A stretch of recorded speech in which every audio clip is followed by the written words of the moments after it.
ausencia de ego. Es precisamente el esfuerzo por asegurar la felicidad y mantenerse a sí mismo en relación a algo lo que constituye el proceso del ego. Sin embargo, ese esfuerzo es vano, porque en nuestro mundo aparentemente sólido aparecen frecuentes grietas y surgen a cada rato ciclos de muerte y renacimiento y cambios constantes. La sensación de continuidad y solidez del yo es una ilusión.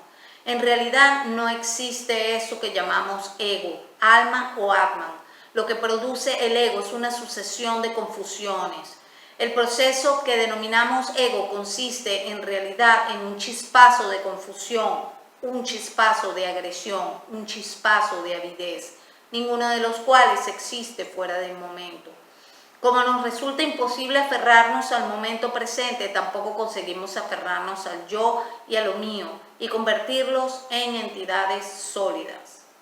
La experiencia que tenemos de nosotros mismos relacionándonos con otra entidad no es más que una discriminación momentánea, un pensamiento fugaz. Si generamos estos pensamientos fugaces con suficiente rapidez, lograremos crear la ilusión de continuidad y solidez. Es como ver una película. Las imágenes individuales se suceden con tal rapidez que se produce la ilusión de un movimiento continuo.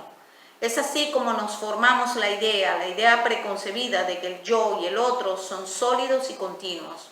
Una vez concebida esa idea, manipulamos nuestros pensamientos para confirmarla y miramos con recelo cualquier evidencia contradictoria. Son el miedo de exponernos y la negación de la impermanencia lo que nos encadena. Aquí hay una nota acerca de la impermanencia. A pesar de que el sustantivo impermanencia y el adjetivo impermanente no forman aún parte del léxico del castellano, estos neologismos son necesarios para la comprensión de la enseñanza budista. El castellano prefiere afirmar que algo es efímero, transitorio, fugaz, mientras que por razones pedagógicas el budismo prefiere por lo general llamar la atención al hecho de que algo no es permanente, contrariamente a nuestras expectativas más profundas. De hecho, desde el punto de vista gramatical, tanto el sánscrito anirya como el tibetano takme son negaciones de la permanencia.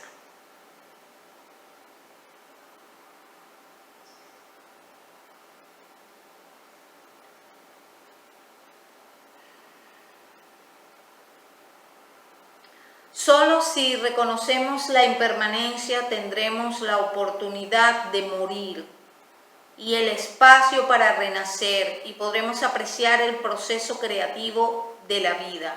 La comprensión de la ausencia del ego se produce en dos fases. En la primera, percibimos que el ego no existe como entidad sólida, que es impermanente y está continuamente cambiando y que son nuestros conceptos los que le dan esa solidez aparente. Así llegamos a la conclusión de que el ego no existe. Pero con ello hemos formulado un concepto sutil, el de la ausencia de ego. Aún queda el observador de la ausencia de ego, un observador que se identifica con ella para mantener su propia existencia.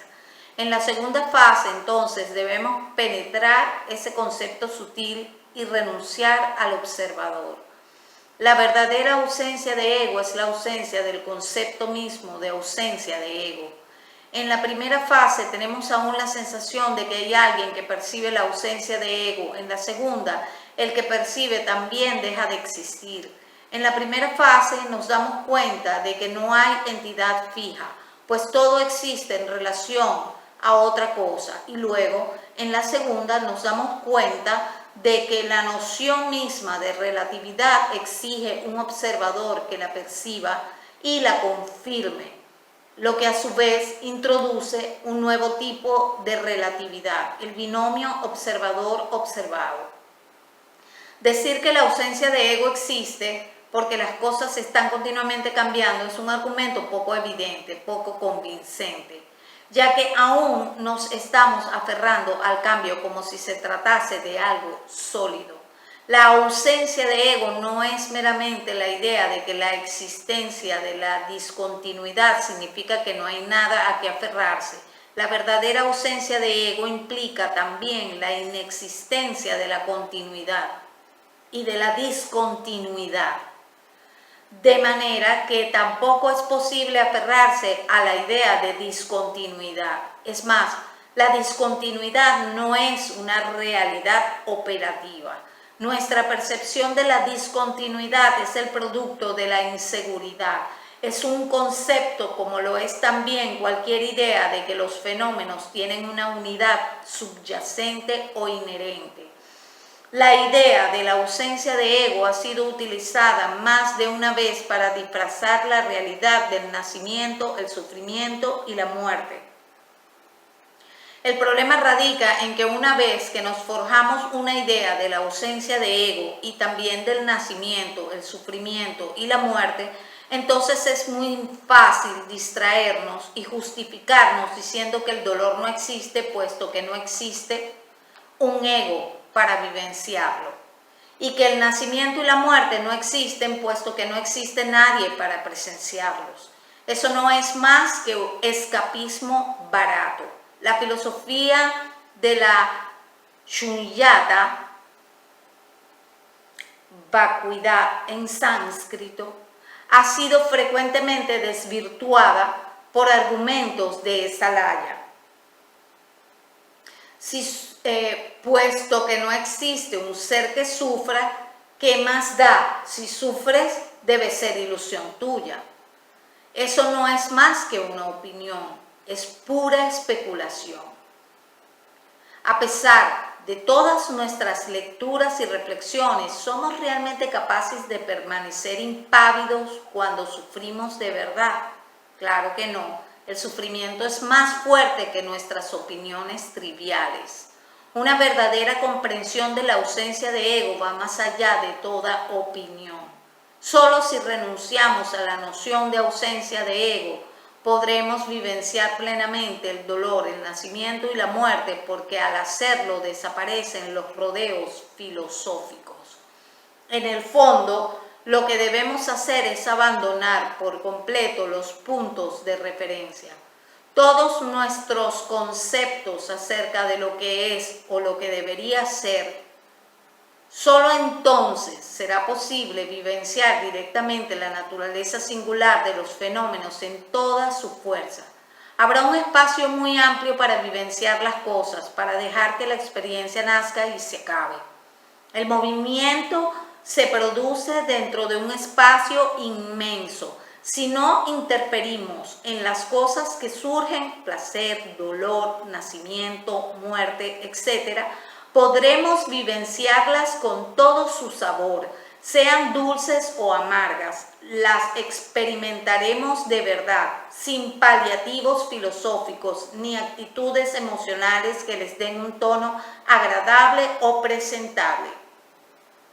Nunca nos quedaremos atascados en la vida, ya que ésta siempre nos ofrecerá alguna oportunidad de ser creativos o algún incentivo que nos obligue a improvisar.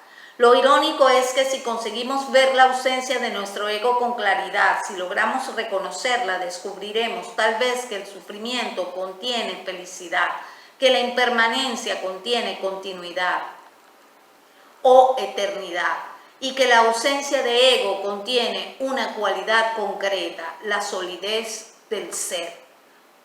Claro que esas cualidades trascendentales, la felicidad, la continuidad y el ser, no tienen nada que ver con fantasías, ideas o miedos.